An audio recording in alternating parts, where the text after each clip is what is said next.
Здравствуйте, уважаемые участники 14-го международного симпозиума по химии природы среды, гости и коллеги.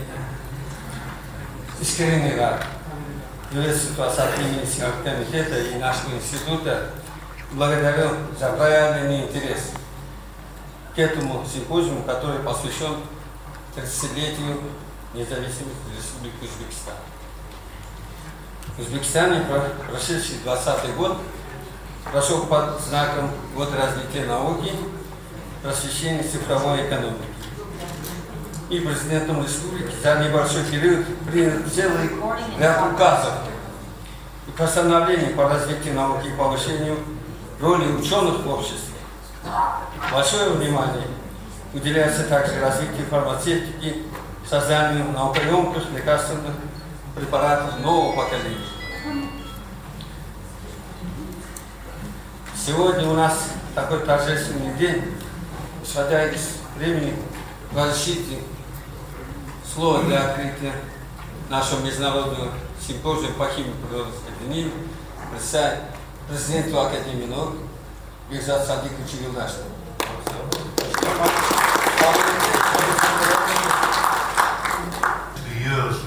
For the opening ceremony of this conference, maybe Russian, maybe Uzbek, maybe English. To my understanding, we have more than 20 guests attending this conference, and on behalf of Uzbekistan Academy of Sciences, it's a great pleasure for me to open this 14th International Symposium dedicated to the chemistry of natural compounds. This conference has a long tradition, and to my understanding, the first one was organized by some of our guests in cooperation with brilliant chemists of our Academy of Sciences. Conference is dedicated also to 30th anniversary of independence of Uzbekistan, and in commemoration of one of our greatest chemists. I knew him personally. He was just a brilliant person, as real scientist with a huge knowledge and with absolutely nice organizing capabilities. I mean Professor Aripov, who he used to be in Montage, who will be celebrating in 3 days his 18th anniversary. Anyway, that man made a great contribution to development of new directions in this science, and I'm very proud that used to get quite close on that. So this institute is one of the leading institutes of our 38 research facilities and organizations of Uzbekistan, and we are proud to have such nice scientists. And these long traditions, which have been established by predecessors, are successfully continuing nowadays, and I wish good, successful meeting for your conference. Thank you very much.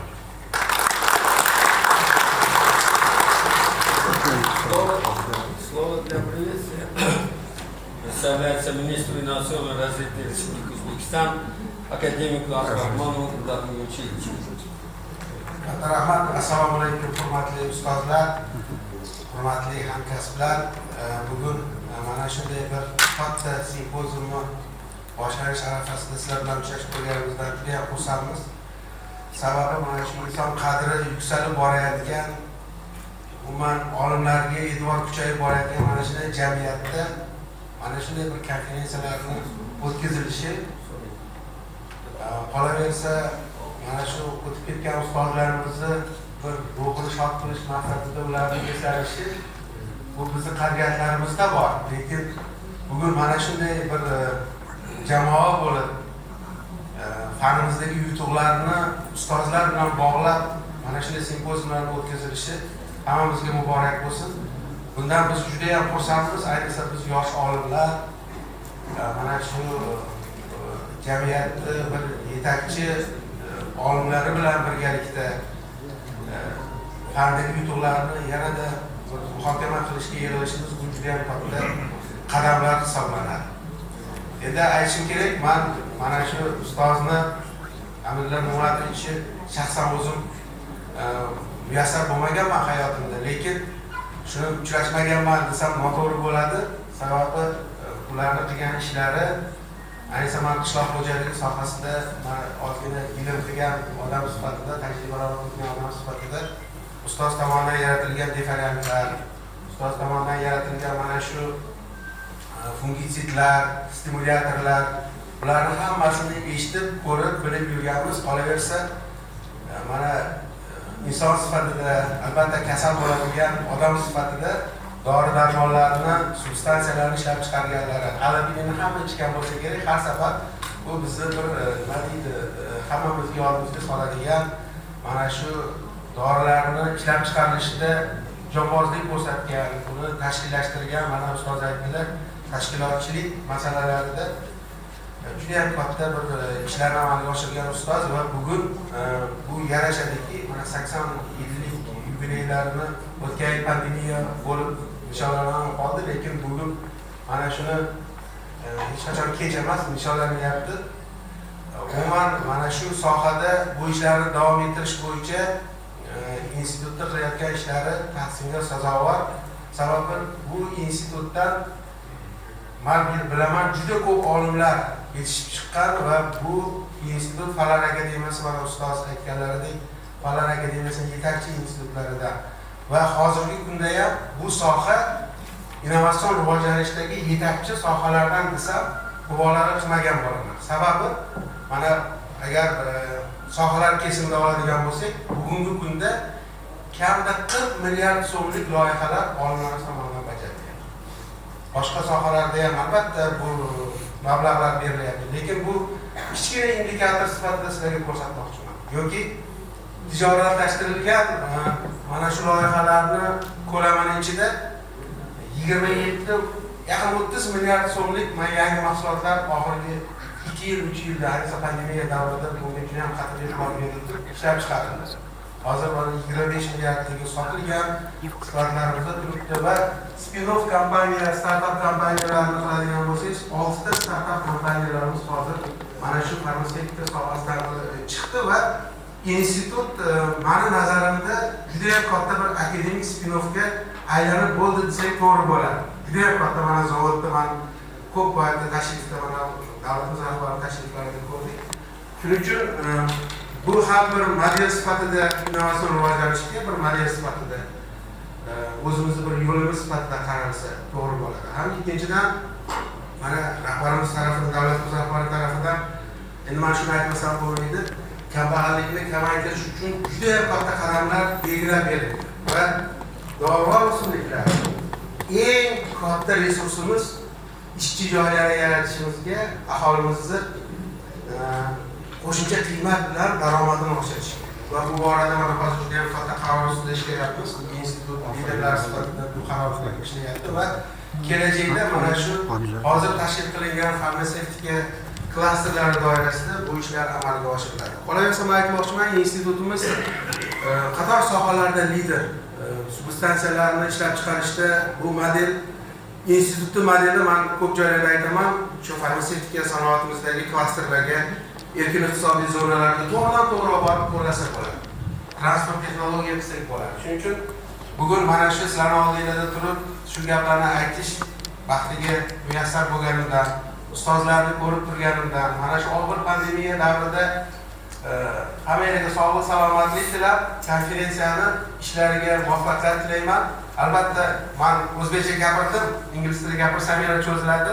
Tarjimonlarimiz bo'lsa kerak, xalqaro bizni hamkorlarimizga, xalqaro mana shu sohadagi partnyorlarimizga juda ham katta rahmat aytaman va konferensiya ishini qo'llab-quvvatlagan holda sizlarga omad tilayman. Men o'ylayman 2 kun, mana shu 2 kun davomidagi konferensiyada sizlar juda ham ko'p bir yangiliklarga guvoh bo'lasizlar. Rahmat. Ravshan Yo'lchiyevich borib bergan muomalasiga haqiqatda Fanlar akademiyasi institutlari ayniqsa hozirgi oxirgi yillarda, oxirgi 5 yilda juda katta shijoat bilan ilmiy yangiliklar, fundamentlarning asoslar amaliyoti borada ishlarni olib boryapti. Va o'ylaymanki, bular yildan yilga oshib boradi.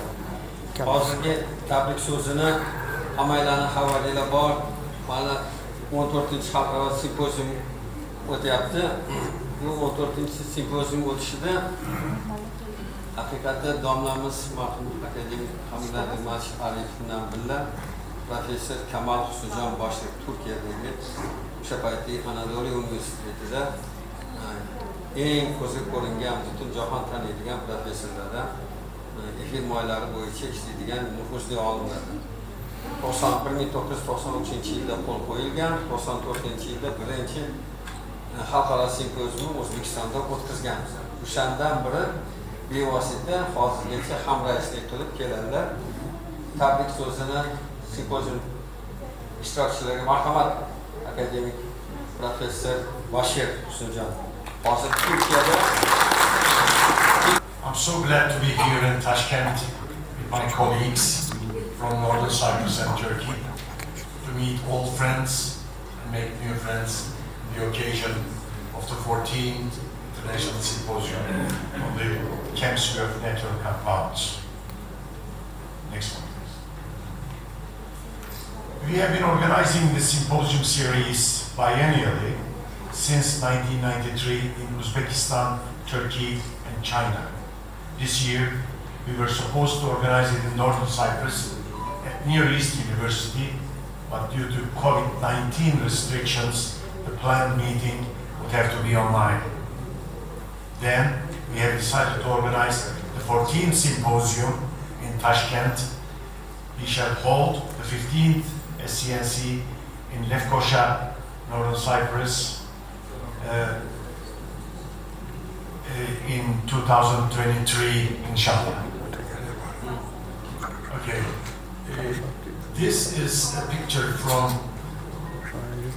the 11th symposium that was organized in Antalya by us. Again. Next one, please. You will appreciate the difficulties to continue a symposium series for the last 28 years. This has been achieved through close cooperation of the SU UNISOF Institute of Chemistry of Plant Substances of the Academy of Sciences of Uzbekistan in Tashkent, Uzbekistan, and the departments of pharmacognosy of the faculties of pharmacy in Anadolu University, Eskişehir, Turkey, and Lefkoşa of Nicosia in Northern Cyprus. So this is a list of all the symposia we have so far organized. As you can see, several meetings, 1, 2, 3, 4, 5, 6 in Uzbekistan, and 5 in Turkey, and 2 in China. So it has been a wonderful series of scientific symposia we have organized. When we signed the agreement to hold these meetings in 1992 in Tashkent with the late Professor Aripov, then the director of the institute, we had expected that this symposium series would continue forever. I'm therefore rejoicing the happiness of being here in Tashkent today. I wish Professor Aripov was with us here today, but I'm sure he's happily watching us from the heaven that his dream has come true. May he rest in eternal peace. May Allah's blessings be always on him.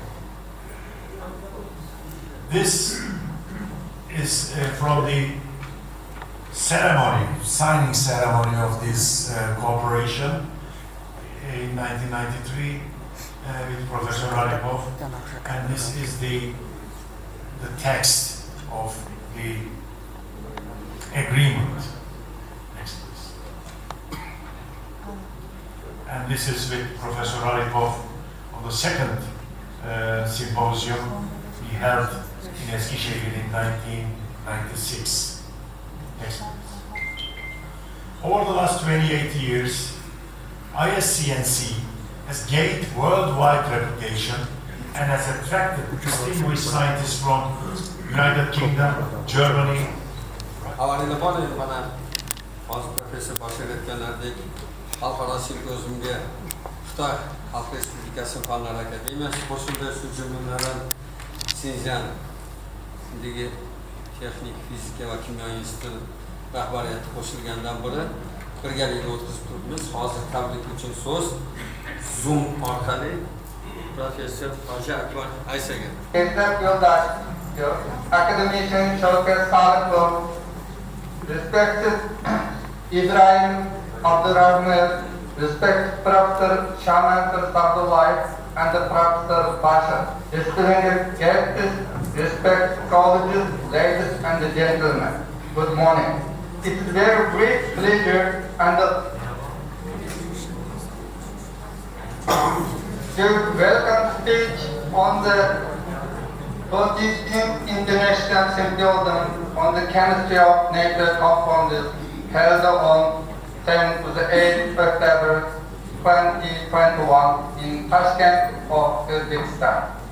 First of all, on behalf of one of the Symposium Organization Committee, I would like to warmly welcome all the experts and the scholars to this existing gathering. I would also like to express my sincere thanks to the ladies and the honorable guests who are present.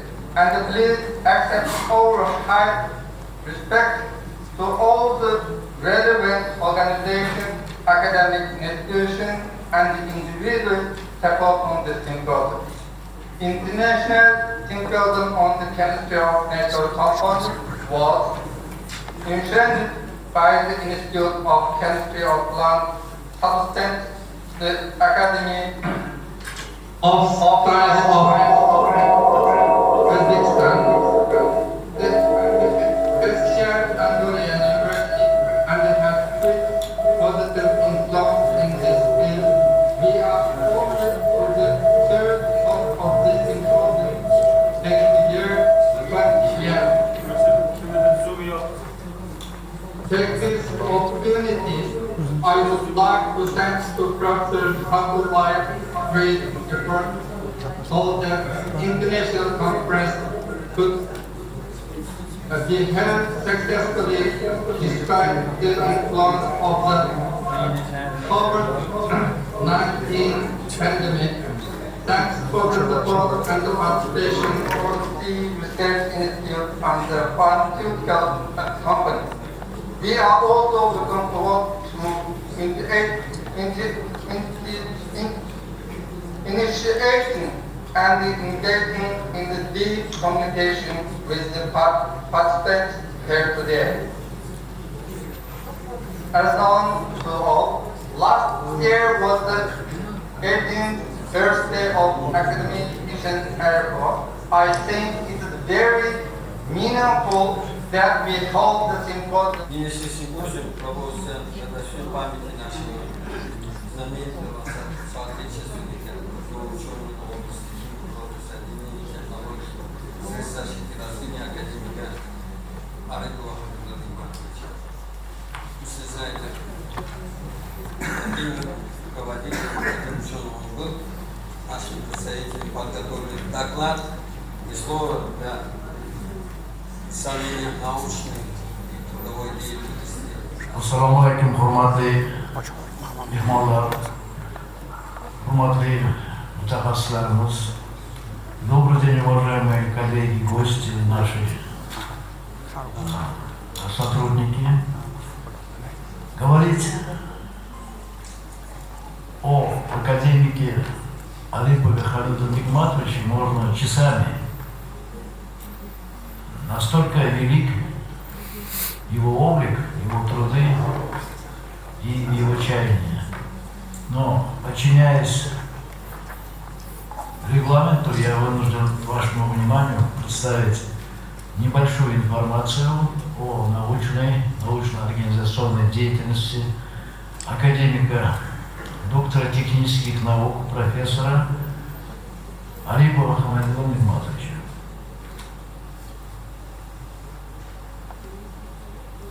Хамидул Нигматович родился 10 октября 2020 года, и в 2020 году ему исполнилось бы 80 лет со дня рождения. Он был крупным специалистом в области технологий растительных веществ и химических средств защиты растений.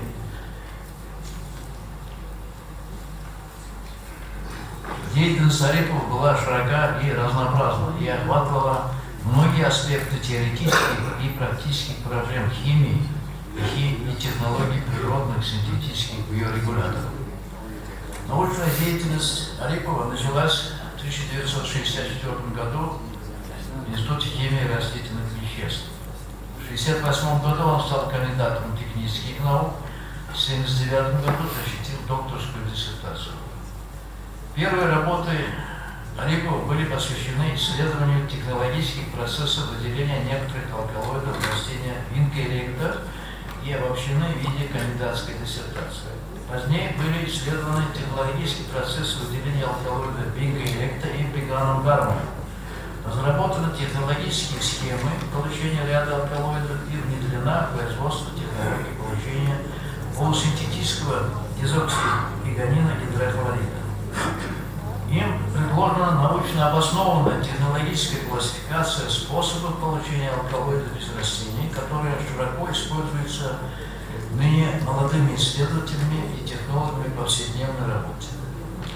Параллельно с исследованиями технологических процессов выделения алкалоидов из растений Арипов по поручению руководства института в 1973 году возглавил сначала группу, а затем лабораторию технологии пестицидов.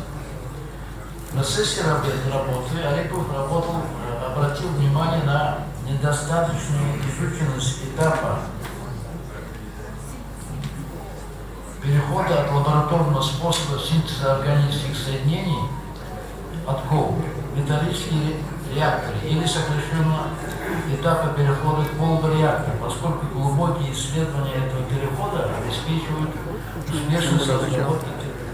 Aziz mehmonlar, hurmatli anjuman qatnashchilari. Haqiqatan bugun biz bir ajoyib insonni xotirlash uchun yig'ildik. Ben Hamidullah Nigmatovich Oripov bilan 1947-yildan beri tanishman.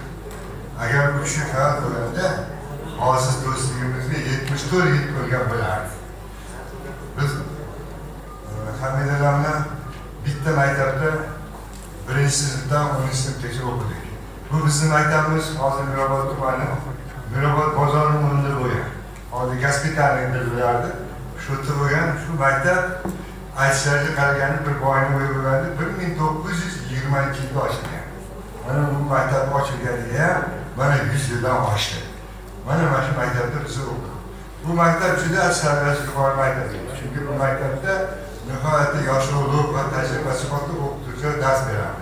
Shuning uchun bu maktab ko'p o'quvchilar orasida oltin kumush medal olganlar soni ko'p bo'ladi. Agar yanglishmasam, bu maktabni bitirgan o'quvchilar orasidan 3 ta davlat mukofoti sovrindorlari, 2 ta vazir va 6 ta akademiklar yetishib chiqdi.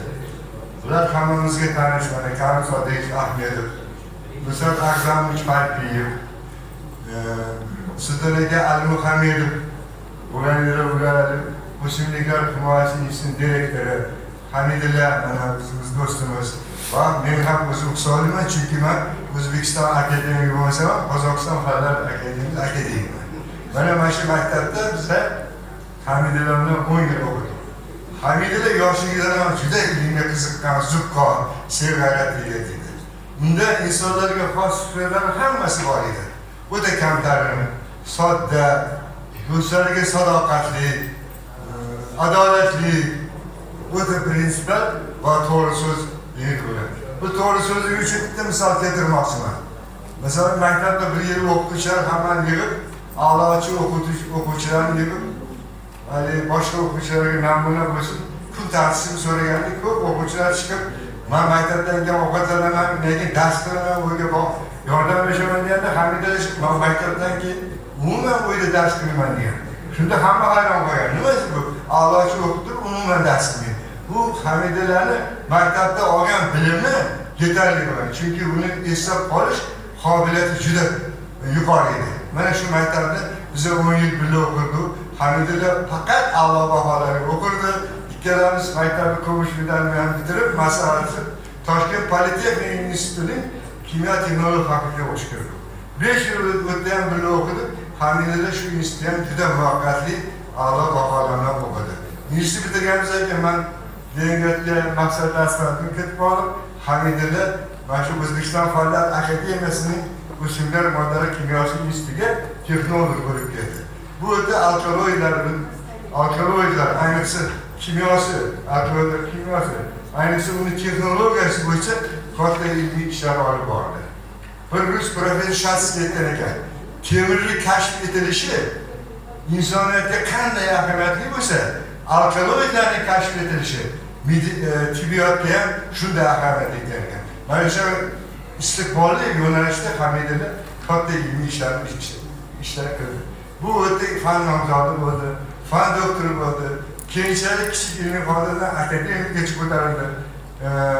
Laboratoriya mudirligidan mana institut direktorigacha mavqega bordi.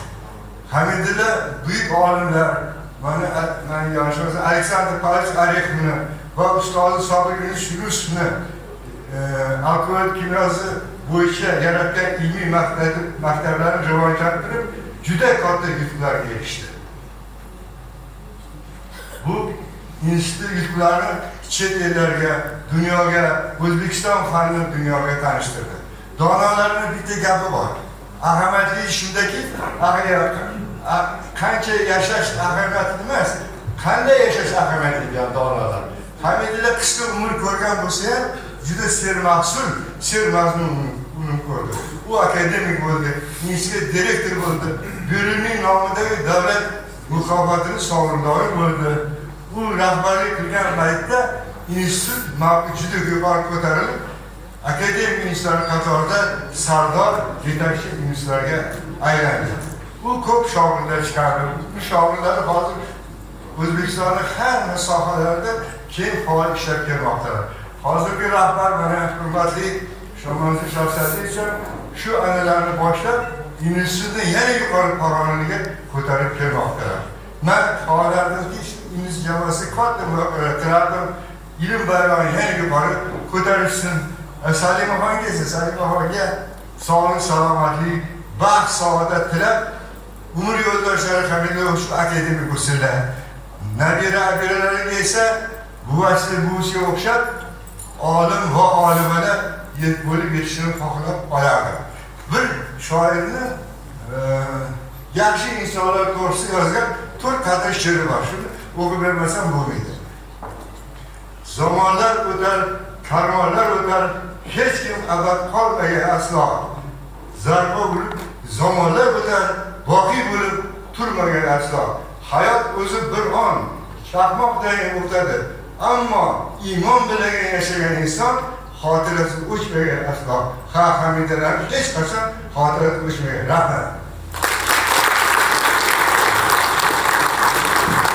Rahmat. Navbatdagi xotira so'zlarni aytish uchun so'z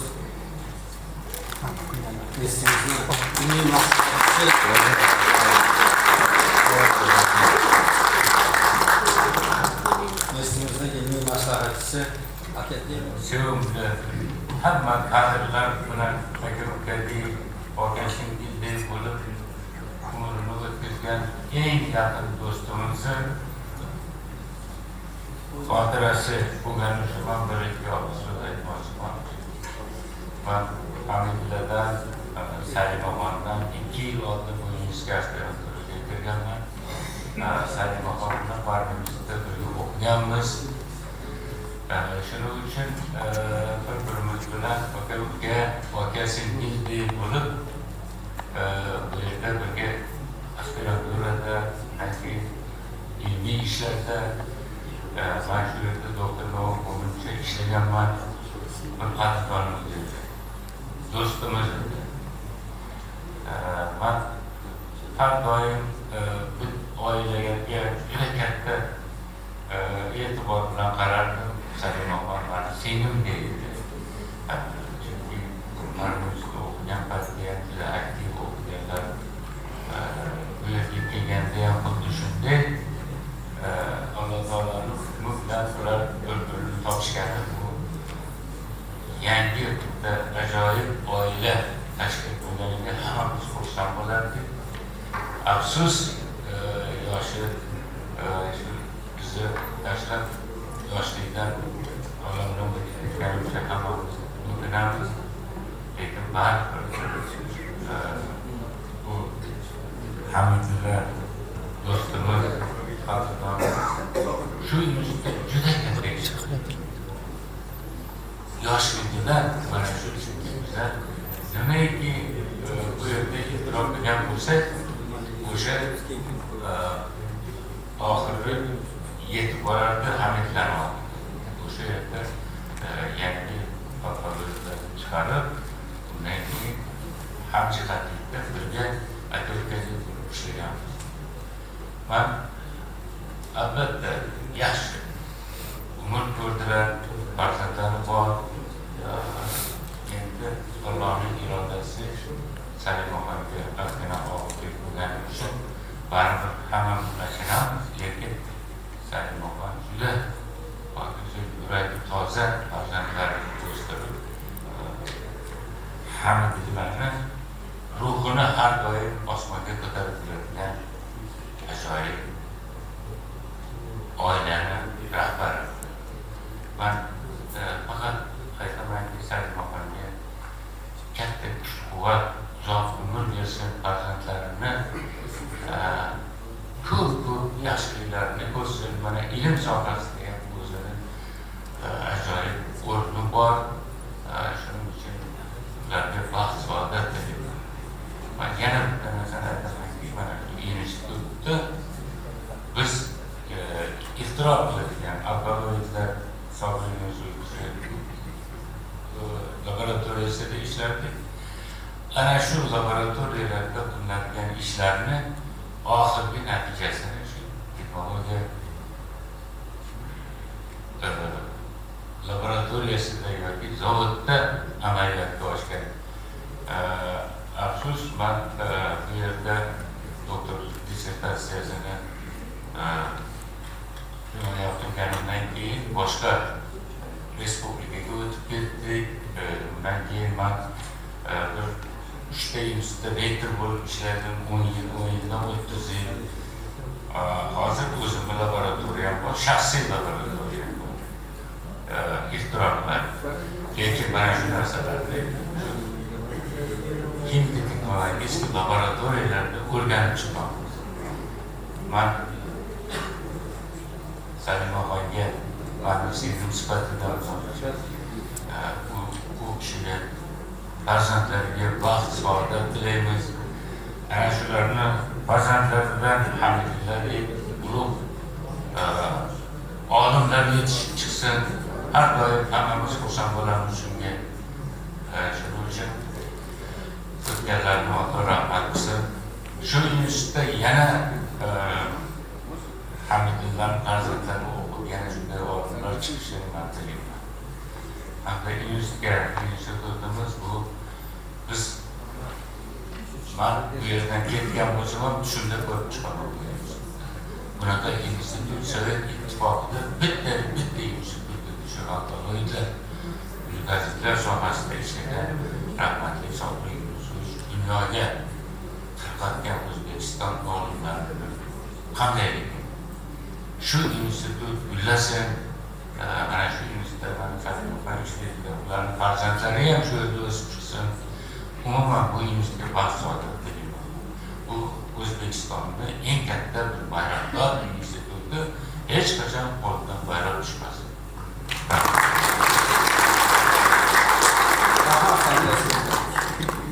Aslında vaziratda qilish uchun bir ikkita fazilatlarni ta'minlaganlarni aytib istamoqchiman.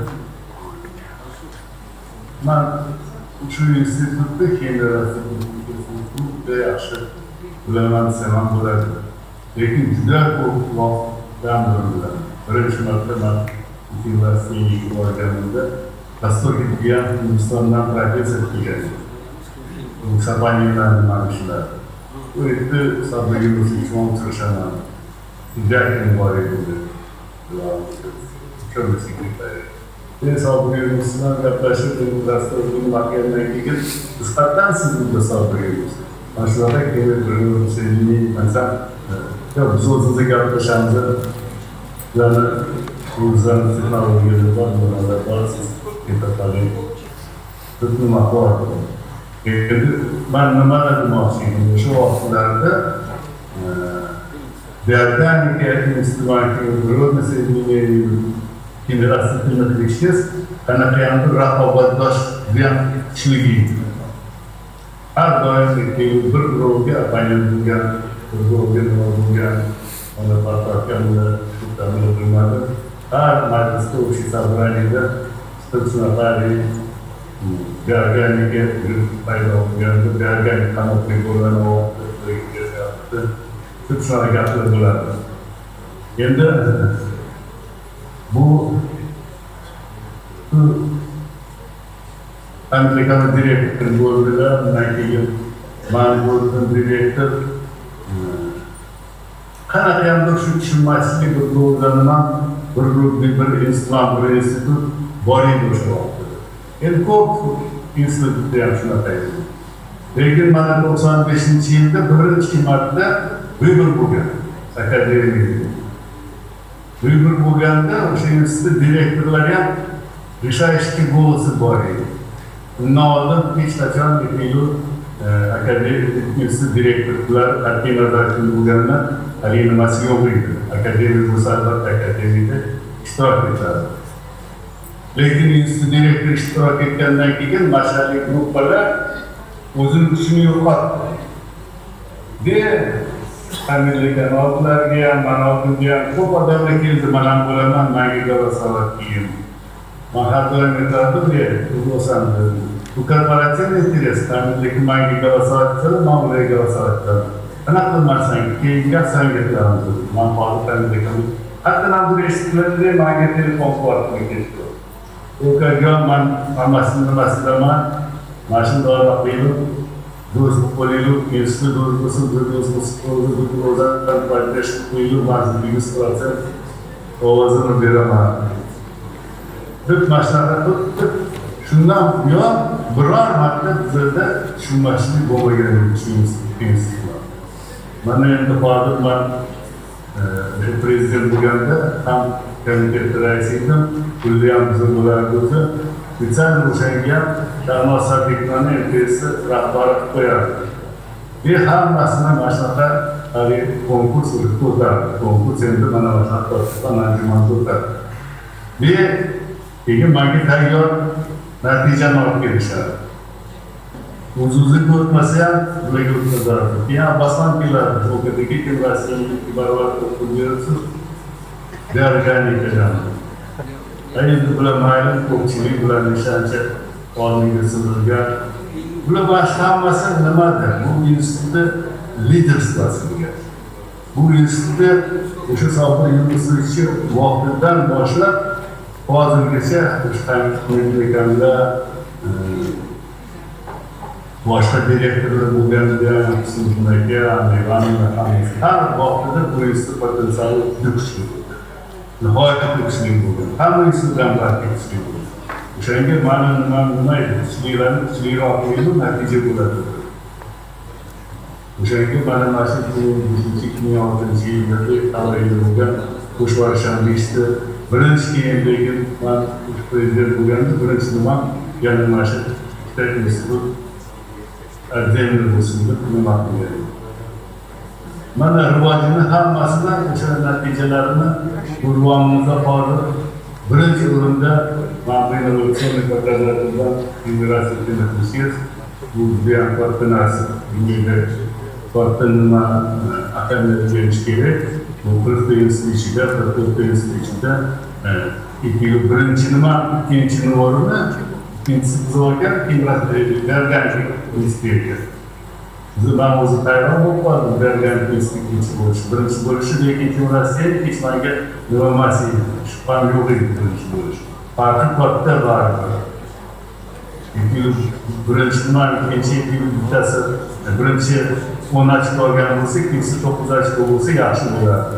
Lekin ikkinchisi 9 ochkoni olmaydi, masallardan chiqdi. O'shanga hech gap so'zsiz, elektron sostavляющийся Rossiyada judayam haligi nimasi yuqori. Bu ham o'sha kollektivni nimasi ishlayotgani natijalar bo'lishi. Endi mashinaga, mashina natijalarga qanday judayam katta hissalar qo'shilgan.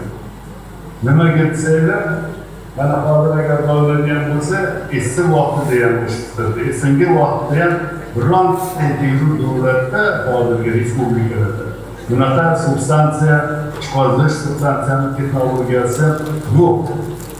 Mana endi O'zbekistonda qo'llangan bo'lsa, 100 tadan ko'p zavodlar bor. Hammasi zavod aplikatsiyasi bor. Istablet chiqaradi, ampul chiqaradi, boshqa narsa chiqaradi. Lekin substansiyani saqlaydi. Mana endi mana substansiya chiqarish, shuni texnologiyani bilish, bu onlayn narsa emas. Bu judayam murakkab texnologiya, bu judayam kompleks texnologiya. Ayniqsa лекарственные вещества bo'lgandan keyin полный безопасность o'ylash kerak. Mana shu tomondan bu institut unikalniy institut. Eng respublikada turgan gap SNGda ham, boshqa joyda ham eng kuchli institutlardan bittasi shu substansiya chiqarish masalasi. Ayniqsa лекарственные o'simliklardan, o'simlikdan chiqarilgan narsalar. Lider, hozirgi kollektivlar hammasi. Prinsipi bu hammasi qanday egenlarni, shogirdlarni nimalar, mana shular hamma narsani qoldirdi. Qanday bitta endi judayam katta rollari nimada? Mana shu zavodni to'ldilar. O'sha pestisitsid programmada, keyin mana shu pestisitsid programmada hamma sotrudniklarga praktik kvartira olingan. Dom qurilgan edi. Buni ham hamma bilish kerak. Bu qanday albatta judayam katta zaslugalar. Mana shuni men yaxshi bilaman. Shu olimdan tortib turgacha. Mana endi bitta misol mana shu texnologiyani zo'rligiga romansiyasicha men 2 yil oldin Alapinin oldim. Transferirованная статус программы o'tishmasalar. Hali Alapinin olsa, Sirikni davom ettirilmoqda. 99.2% tozalikda chiqdi. Men hayratda qoldim. Epilu o'sha Alapininni shundoq epilu o'simlikdan olingan Alapininni shunaqa nimada chiqarish qo'ng'ay emas. Tozalikda chiqarish qo'ng'ay emas. Ana shunday variantda chiqarish qo'ng'ay. 100 kilo, 200 kilo chiqayotganda bunaqa bo'lib judayam qiyin narsa. Bu endi nimani gapiradi? Bu shu ko'rsatyaptiki, kvalifikatsiya mana shu olimlarni kvalifikatsiyasini ko'rsatadi. Bu institutlar ko'rdi mana shu qanday leganda o'sha nimalari, rollari, shu tarbiya bolalari, jon hammasi hammasi texnolog tomonidan, texnik texnologiya tomonidan eng kuchli mavjudman hali juda ko'p nimalar beriladi. Mana endi uchinchi fazilat ma'lum mashinasini belgilaydi. O'sha vaqtda o'zbekistonda tuman professor Bashirman bilan mana simpoziumni boshlaganida nima edi? Shundoq to'g'ridan qo'ygan edi bu narsa. Ben bu berganlikdan shunaqa ko'p nimalardan ishtirok qilgan. Mana undan keyin Xitoy Xalq Respublikasi qo'shimchalarni olib, bundan ham bu simpozium g'oyatda bu nima deydi? Bir marta bo'lmadi, 2 marta bo'lmadi, mana 14-marta bo'ldi simpozium. Bu kamdan kam bo'ladi. An'anaviy narsa 14 marta bo'lish qo'ng'ay emas. Har gal bu katta shu taraflarga narsaga organizatsiya narsalarga ham bu bundan tashqari ham muhim. Har gal yangi narsani rag'batlanish kerak. Shu narsa bo'ladi. Shu narsa bo'ladi. Bu ham san'at disiplinani, odamlar aktivisini, yengil rezultatlarni nima qilish juda ham katta bo'ladi. Shu simpozium qilayotganda mana shu professor Bashirman Hamidulakani juda ham katta bo'ldi. Juda ham katta. Bular organizatsiya qilganlar. Yangi kashfiyotlarni ko'raylik, eshitaylik. Sizlarga omad tilayman. Yana bu ham do'stlik, ham jihatlik yana ko'paysin. Mana bitta nimam bor, fikrim bor, shu yil Toshkentda bo'ladigan simpoziumni agarda professor Bashirman, professor Ashir yo'l deyishmasa, buni simvolично Aripovskiy чтение qilsa. Mana shu 15-simpozium Toshkentda bo'ladigani, agar iloji bo'lsa, вообще bu simpoziumni Aripovskiy чтение qilsa, yomon bo'lmaydi.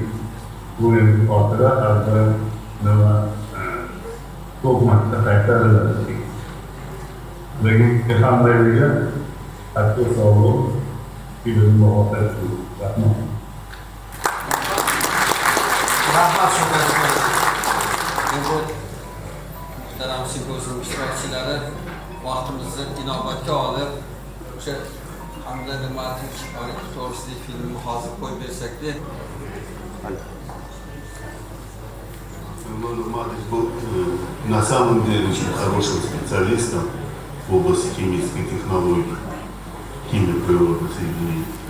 Он сделал очень много для института именно в области технологий получения биологических активных веществ.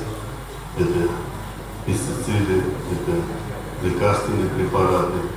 Он был довольно универсальным ученым. Вообще Институт химии растительных веществ является одним из флагманов, научных флагманов нашей республики.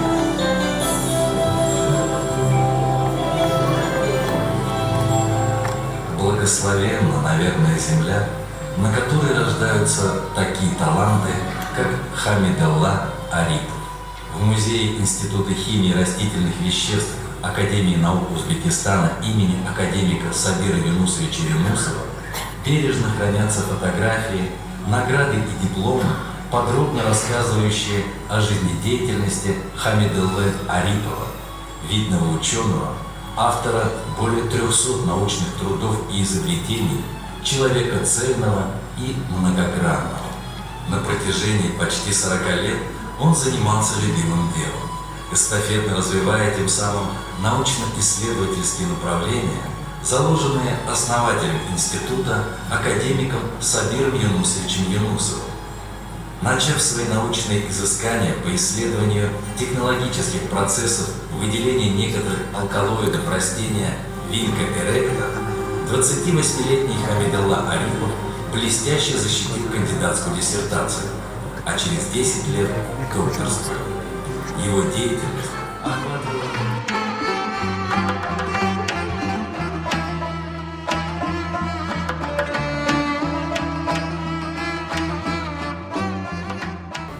Simpozium ahamiyati, ilmiy ahamiyati hamkorlikda ko'p muammolarni hal qilinadigan ishlarni birgalikda olimlarimiz bevosita uchrashib muammolar hal qilinmayotgan ilmiy muammolarni birgalikda ilmiy jihozlar, misol uchun qayerda qaysini, misol uchun bizning tabiiy birikmalar kimyosida ikkinchi metabolitlar, alkaloidlar, flavonoidlar bo'yicha ishlaydigan bo'lsak, Turkiyada efir moylari bo'yicha ustuvorliklari bor.